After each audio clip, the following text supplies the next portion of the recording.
Mtazamaji wangu wa The Life Rise TV, tunamtukuza Mungu kabisa kwa matendo yake makuu.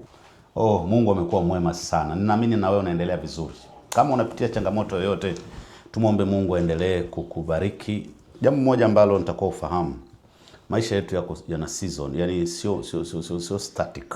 Kama sasa hivi uko kwenye hali ngumu, usiogope. Hilo jambo litakwenda kupita tu. Kama unapitia kwenye changamoto, unasikia maumivu, unasikia machozi ndani yangu, nasikia nikuambie hayo machozi yanakaribia kufika mwisho. Machozi utalia milele. Naomba sijui kwa nini nimeanza hivi, lakini naamini kuna mtu mmoja ambaye ananifuatilia hapa anapitia maumivu. Mungu amekuja kukuambia hautalia tena. Karibu, tunaendelea na part 3 ya somo letu kuhusu uuaji, hasira iliyoshindwa kudhibitiwa. Uuaji ni part 3. Tumekuwa na part 1, tumekuwa na part 2, ile mchakato, namna chanzo cha uuaji. Leo tunaanza jinsi ya kushinda uuaji. Kama utakuwa umenifuatilia vizuri kwenye mfululizo huu, na tutaishia leo kwenye hii series eneo la uuaji, utagundua kwamba uuaji ni end product, ni jambo la mwisho. Kwa hiyo nikiongelea uuaji kwa mfuatiliaji wangu atakuwa ameelewa, ndani ya uuaji kuna hasira, ndani ya uuaji kuna chuki, ndani ya uuaji kuna kinyongo. Alafu ndio unapelekea uharibifu, ambao uharibifu sasa ni uuaji. Kwa hiyo unapoongelea jinsi ya kushinda uuaji, ni kama tu ninapotaka kusema jinsi ya kushinda hasira, au jinsi ya kushinda chuki, au jinsi ya kushinda kinyongo, au jinsi ya kushinda, kwa sababu uuaji ni tendo ambalo tunaliona mwisho, lakini linatokea kwanza moyoni. Kwa hiyo tumeona kabisa waziwazi kwamba uuaji si kutumia silaha tu. Uuaji hauanzi kwa kutumia bunduki, uuaji hauanzi kwa kutumia kisu. Na tumeona somo letu la kwanza, kuna watu wengi wameua ndoa zao. Kuna watu wengi wameua mahusiano yao. Kuna watu wengi wameua huduma zao. Kuna watu wengi wameua heshima za watu. Kuna watu wengi wameua ndoto za watu wengine kwa hasira, kwa chuki na kwa maneno. Lakini swali ambalo nataka tulijibu siku ya leo, unawezaje sasa kushinda hii roho ya ndani? Kwa sababu ni jambo ambalo Yesu ametuambia linatoka ndani ya mtu. Unawezaje, mtazamaji wangu, kuweza kushinda hili jambo la uuaji? Topic ya muhimu sana. Leo tuna mambo kama 5 hivi, ndio mbinu au jinsi ambavyo tunaweza overcome, jinsi ambavyo tunaweza tukashinda hii roho ya uuaji. Jambo la kwanza kabisa, tambua hasira yako. Tambua hasira yako. Usijifiche. Unajua watu wengi hawaponi kwa sababu wanajifanya wako sawa sawa. Wanajifanya wako sawa. Mfano wa kawaida, mtu anasema, mimi sina shida naye. Sina shida naye. Lakini hawezi kumuona. Akimuona anabadilisha njia. Lakini anasema, mimi sina shida naye. Hawezi kumsalimia. Wakikutana kusalimiana, anamkwepa. Anasema niko sawa, lakini anachukia mafanikio yake. Anachukia mafanikio ya yule mtu. Anasema niko sawa, lakini bado anamuombea mambo mabaya. Hiyo ni hasira iliyojificha. Muumini ameumizwa kwa maneno na kiongozi wake, badala ya kuzungumza au kuponya moyo wake, anaanza kukaa nyuma. Anaanza kuongea vibaya. Anaanza kuondoka kimya kimya. Ndani ya huyo mtu ujue bado kuna hasira ambayo haijakabiliwa, haijakubalika. Kwa hiyo kitu usichokitambua, mtazamaji wangu, hutaweza kukishinda. Sababu anasema healing begins where honest starts. Healing begins where honest starts. Uponyaji unaanza pale ambapo unatambua, unakuwa honest kwamba kwa kweli nina changamoto ya hasira. Kuna dada yangu mmoja anampenda sana, shemeji yangu, kama atasikiliza hili atakubaliana na mimi. Nampendaga, anasema Kanuti, mimi nina hasira sana. Mimi nina hasira. Huyo mtu anayejitambua hivyo tayari ana uponyaji. Sasa kuna watu wanazo hasira lakini hawajatambua kwamba wanazo waficha. Ukificha hasira, unaipa nafasi ikue. So jambo la kwanza la namna ya kushinda roho ya uuaji, tambua hasira yako. Usijifiche ukasema mimi niko sawa. Na Ukificha hasira, unaipa nafasi ikue. Na mnajua kwa waliotufuatilia somo la pili, ikikua ukalala nayo, haiwi tena hasira, inakuwa chuki. Ukaiacha i-develop, ikue zaidi, inakuwa kinyongo. Ikiendelea zaidi, inaleta uharibifu. Na huo uharibifu utanajisi watu wengi. Jambo la pili, hatua ya pili, shughulikia maumivu mapema. Heal before it turns into hate. Hakikisha umeponywa kabla haijawa chuki kubwa. Shughulikia maumivu mapema. Maumivu yasiyotibiwa, mtazamaji wangu, hugeuka kuwa chuki. Usipotibu maumivu, yatageuka kuwa chuki. Na kama ni mtazamaji wangu mzuri, umetaelewa, ukiacha kuwa chuki, hili kitakwenda kutokea. Kwa hiyo shughulikia maumivu mapema. Rafiki alikusaliti, ulisema nimeachana naye, lakini miaka 2 baadaye, bado ukisikia jina lake, moyo wako unadunda, moyo wako unabadilika, moyo unaanza kwenda kasi. Mtazamaji wangu, hujapona, umefunika tu, haujashughulikia hilo tatizo. Umefunika na unajiona uko sawa. Mke au mume umeumizwa na maneno au na usaliti wa mwenza wako. Hamjazungumza, hamjakaa ukazungumza kwenye ukweli. Maumivu bado yanakaa ndani mwake. Unajua mtazamaji, mwishoni nini kitokea? Hasira ya kudumu itabaki ndani yako. Utaanza kutengeneza distance, ule ukimya, alafu chuki. Na kama hujui, maumivu madogo madogo yasiposhughulikiwa mapema yanageuka kuwa sumu. Nafanya counseling za ndoa, nafanya section nyingi sana za ndoa, ninayaona mambo yalianza madogo madogo. Hakushughulikia mtu maumivu, akakusanya kile kidogo, kidogo hakijashughulikiwa mwanzo wa kwanza, kidogo na tatizo, nilisema kwenye episode iliyopita kwamba ukikaa na kile kitu utaanza mambo yote mabaya, tafsiri hata ubinadamu ule mtu utaanza kukosekana. Kwa nini? Maumivu madogo madogo yasiposhughulikiwa mapema yanageuka kuwa sumu, poison. Wanasema Kiingereza, unhealed pain becomes hidden anger. Hasira iliyofichwa inageuka kuwa unhealed pain.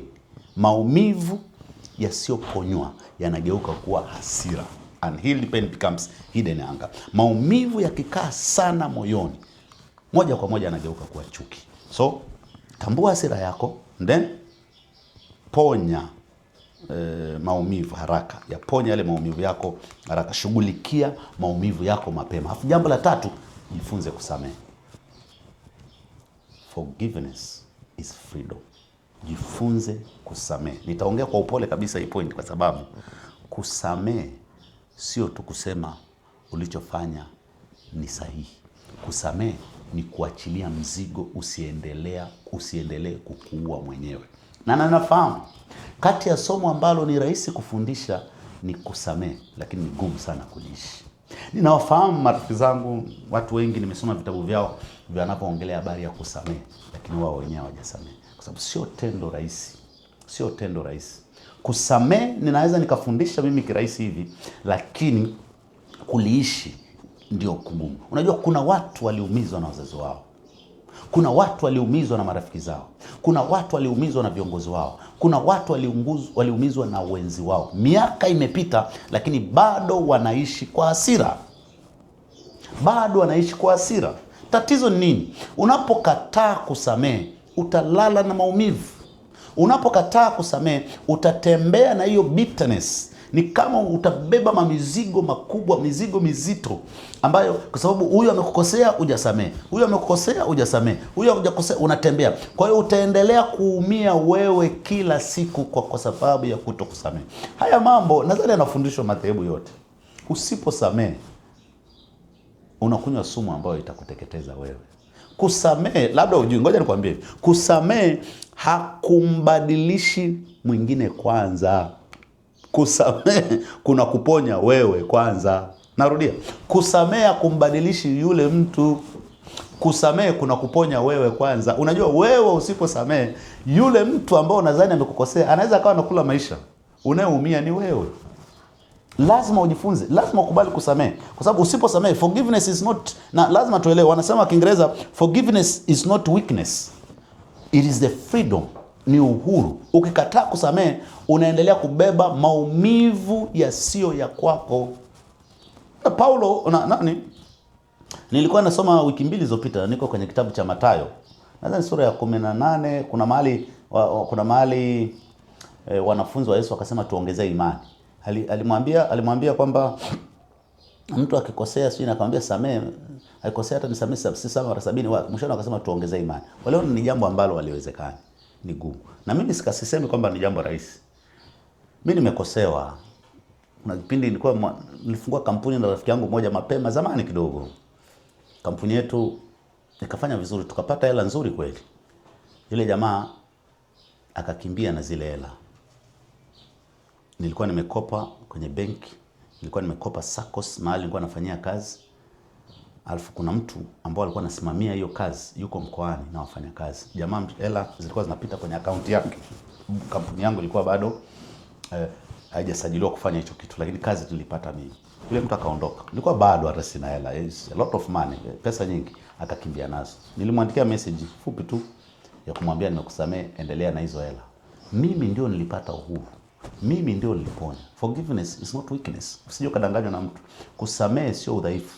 Ndio maana Yesu mwenyewe, fikiria, Yesu mwenyewe akiwa msalabani ameteswa, ameumizwa. Sio kama wewe umepitia maumivu kama hayo, lakini anasema Baba wasamehe kwa sababu hawajui walitendalo. Mfano mwingine nani? Alipigwa mawe yule Stefano. Kabla ya kufa akasema Baba wasamehe. Ukikataa kusamehe, unaendelea kubeba maumivu yasiyo wako. Mwishoni utaua. Mwishoni utaendelea kuua. Kwa hiyo jifunze kusamehe. Hata kama ni kwa kulia, jifunze kusamehe na kuachilia. Jambo la 4. Jambo la kwanza tumesemaje? Tambua hasira yako.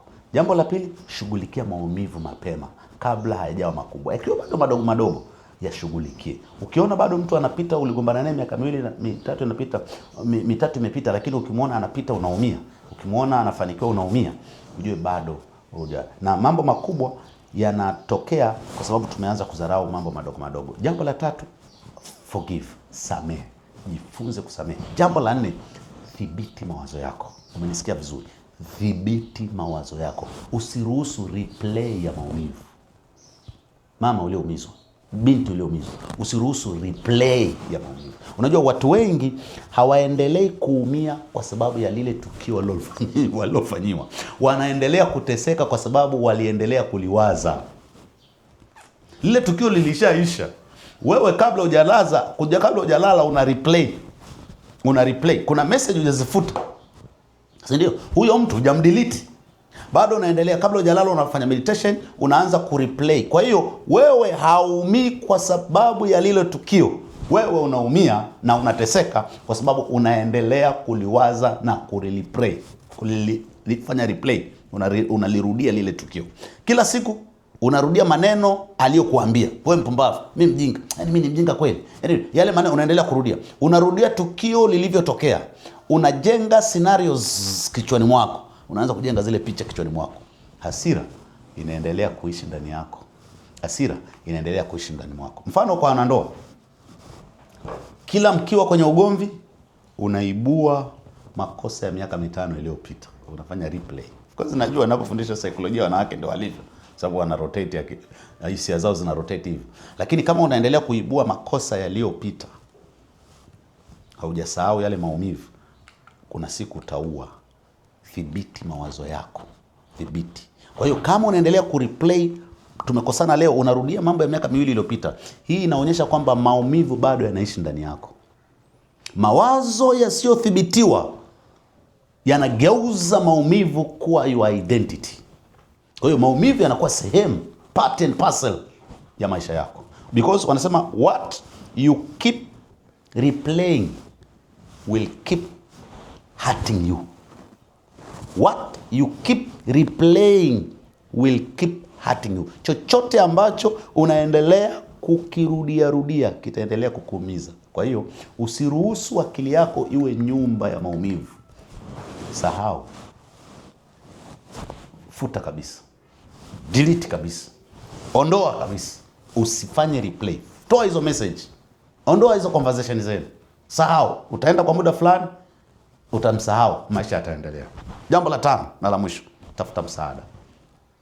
Spiritual guidance, very very very very important. Hasikudanganye mtu tutaumizwa. Tupo kwenye dunia, utaumizwa. Unajua mimi nilikuwa nadhaniaga, sorry to say that, lakini mimi nilikuwa najuaga watu wote wananipenda. Sijui nilitolea wapi.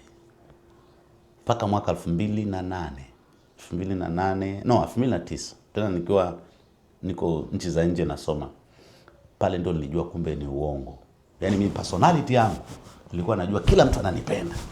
Hakuna mwanadamu. Lazima uweke pasenti ya kuchukiwa. Sasa utaumizwa tu. Uwe mwema, uwe mbaya, uwe unapenda watu, uwe upendi, watu watakuumiza, utaumizwa tu. Sasa ni muhimu utafute msaada. Na sana niongee na wanaume kwenye hii pointi. Tafuta msaada. Usipambane peke yako. Unajua watu wengi wanakufa ndani kimya kimya kwa sababu hawafunguki. Umekaa umejichimbia mwenyewe chumbani. Umekaa umepita changamoto, umefukuzwa kazi, au umepata divorce, au umefanyaje, au umeachwa dada, umepigwa kibuti. Alafu umekaa peke yako chumbani, utajinyonga, utachukua maamuzi, utamtafuta uende ukamchome kisu. Open up, usipambane peke yako. Watu wanakufa na tai shingoni kwa sababu hana mtu wa kumwambia. Na sana sana wanaume. Mtu ana hasira kubwa lakini anasema, niko sawa. Wakati ndani anaungua. Kama hujui, unapo open up, unapofunguka, unapata, na utashangaa unakuja kwangu kwa mfano. Unanihadisia jambo ambalo ulipitia, nakwambia mbona hata mimi napitia hilo. Ukifunguka hivyo unashangaa, unapata uponyaji. So lazima uwe na spiritual mentor, au mchungaji, au padri wako, au mtu wa kiroho. Lazima uwe nao. Watu wengi mnanisikiliza hapa, mna madaktari wenu. Watu wengi mnanisikiliza hapa, mna nani? Fundi wako wa gari. Unamjua na umemsave kabisa namba yake. Watu wengi hapa mnasikiliza, mna madaktari kama alivyosema.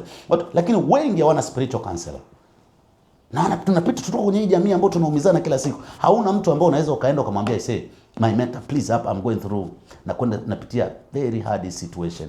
Atakwambia usijali, ngoja let us pray. Nitoe mfano hata kama mama atanisikiliza huko. Kuna mama mmoja nimeongea naye wiki mbili zilizopita, alikuwa anapitia tu ngumu sana kwenye ndoa. Sitafunguka sana sababu bado naendelea na session hiyo. Akaja analia na akaniambia kuna maamuzi alikuwa anataka achukue. Nikamwambia no.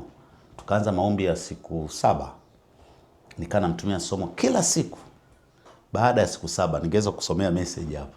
Akaniambia nina amani ya moyoni. Sio kwamba tatizo limeisha.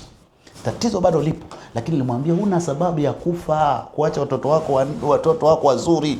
Huna sababu ya kufa kwa sababu ya mtu, kwa sababu kwa hiyo alipokuja kwangu ana furaha sasa hivi kwa sababu ametafuta mentor. Ndio maana tunafanya counseling, na sisi Life Rise Academy pia inafanya sessions za counseling. Ili ukija kuongea kwangu utashangaa unapata uponyaji. Wenzetu wa Ulaya wako makini sana na hiyo. Anakuwa na mtu ambaye anaenda kuongea kwake. Sisi tunakufa na tai single. Vijana, ukosefu wa ajira sio wewe tu unayepitia. Tafuta mentor, tafuta spiritual guidance. Mwishowe kama utabaki na maumivu makubwa ndani yako, bitterness itaingia ndani yako. Isolation, utaanza kujitenga. Utakaa mbali na watu. Alafu kunakuja kitu kinaitwa emotional explosion. Zile hisia zimejaa, ndio unashangaa unampiga mtu. Tukifundisha mambo emotional intelligence, tunaongeleaga sana mama. Ile emotional explosion inakuja kwa sababu umeaccumulate bitterness kwa muda mrefu, alafu umeji-isolate. Kwa hiyo akija mtu utashangaa unammaliza kwa sababu hukupata muda wa kuongea. Wanasema silence can turn pain into destructions. Silence can turn pain into destruction. Maumivu, ukimya unaweza ukabadilisha unaweza ukabadilisha maumivu kuwa bomu. Usipothibiti hasira itathibiti maisha yako. Usipothibiti hasira itathibiti maisha yako. Kuna vita, ndugu yangu, huwezi kushinda peke yako. Asikudanganye mtu. Na hapa ndio muhimu sasa unakuja wa fellowship. mahali ambapo unaenda kuabudu na wenzako, ndio muhimu unakuja. Kwa sababu ukiangalia kwa wale wanaofuatilia mambo ya vile vipindi vya Discovery, mambo ya wanyama, wanagundua simba akitaka amtafune mnyama anamu-isolate na wenzake. Alafu anampashu peke yake. Hakimbili huyu na huyu. Anamtoa kwanza akiwa peke yake, afu anadili naye. Kwa siku zote ukianza kuona unakaa mwenyewe, una-isolate, unakaa mwenyewe, ni hatari. Ndio maana sasa hivi unasikia mtu kajinyonga. Hakuna mtu anajinyonga ghafla. Aliji-isolate, kuna mawazo, kuna pressure ilikuja ndani yake, mshana anaanza kutafuta kamba, unakuta kajining'iniza. Kwa nini? Vita huwezi kushinda peke yako. Usijiue ndugu zangu. Maisha ni matamu sana. Usijiue. Unachokipitia njoo nitakwambia, inaweza kana mimi napitia hicho hicho. Kwa hiyo ndugu zangu, tambua hasira yako. Ponya, shughulikia zile changamoto ndogo ndogo ambazo zinakuja. Samehe, na sana sana kwa wanandoa. Samehe. Dhibiti mawazo, acha kufanya replay. Futa hizo message. Kama amekuacha, maisha yaendelee. And then tafuta msaada. 1, tambua hasira yako. 2, ponya, shughulika changamoto ndogo ndogo. 3, samehe. 4, dhibiti mawazo yako. 5, tafuta msaada. Hivi ndivyo unavyoshinda roho ya uuaji kabla haijaribu maisha yako. Ukitambua, ukaponya, ukasamehe, ukadhibiti mawazo yako, ukatafuta msaada, spiritual guidance, hapo ndipo utadhibiti roho ya uuaji kabla haijaribu maisha yako. So my brothers and sisters, heal before pain becomes poison. Make sure that you get healed before your pain becomes poison. Kabla hujaribu wengine, anza kwanza kuponya moyo wako. Amani ya kweli inaanza pale unaposhinda hasira ya ndani. Naomba tuombe. Na nikuombe leo, nitakuomba urudie haya maneno. Sema, Bwana Yesu, hata kama sio Mkristo, rudia tu. Sema, Bwana Yesu, ninakuja mbele zako leo. Nisafishe moyo wangu. Ondoa ndani yangu hasira. Ondoa ndani yangu chuki. Ondoa ndani yangu kinyongo. Ondoa mawazo ya kulipiza kisasi ambayo naona yanaanza kuingia. Nipe moyo wa kusamehe. Nipe moyo ambao utanijaza amani ndani yangu, ili niweze nijisikie nisije nikaua watu wengine, nisije nikaua watu kwa maneno, nisije nikaue watu kwa hasira, nisije nikashushe heshima ya watu wengine, au nikasababisha chuki ya ndani. Nifundishe kuponya maumivu yangu kabla hayajageuka kuwa uharibifu. Katika jina la Yesu tunaomba na kushukuru. Amen. Mtazamaji wangu, kama unapitia changamoto yoyote, hauna mtu wa kumsaidia, tupo kwa ajili ya hiyo. Namba ya simu hapo chini, naomba uchukue, tuwasiliane. Tunafanya session mbalimbali za counseling, tunawasaidia watu ili wasije wakafikia hatua ya kujinyonga au hatua ya kuua watu wengine. Ni changamoto ambalo tunalisikia sasa hivi kila siku. Vijana wanajiua, vijana wana hasira, vijana wana pressure, vijana wanajinyonga. Nini? Mambo yako mengi. Kuna changamoto za kimaisha. Ajira hakuna. Mtu amemaliza chuo, ana degree, ana masters, ana PhD, anatembea na bahasha. Inabidi apate msaada wa counseling. Tusijiue ndugu zangu, haya maisha ni matamu, ni zawadi ambayo Mungu ametupa. Mungu akubariki sana. Niwaombe tafadhali, kila mtu hapa aliyosikiliza hili somo ashare kwa watu wengine zaidi. Uwezi jua ukamwokoa mtu ambaye anakaribia kwa kujinyonga. Sisi tumeingia gharama ya kuandaa hichi kipindi bure. Wewe gharama yako ni rahisi tu, kushare kwa watu wengine. Mungu akubariki sana. Tuendelee kusubscribe. Tukutane episode nyingine. Nawapenda na Mungu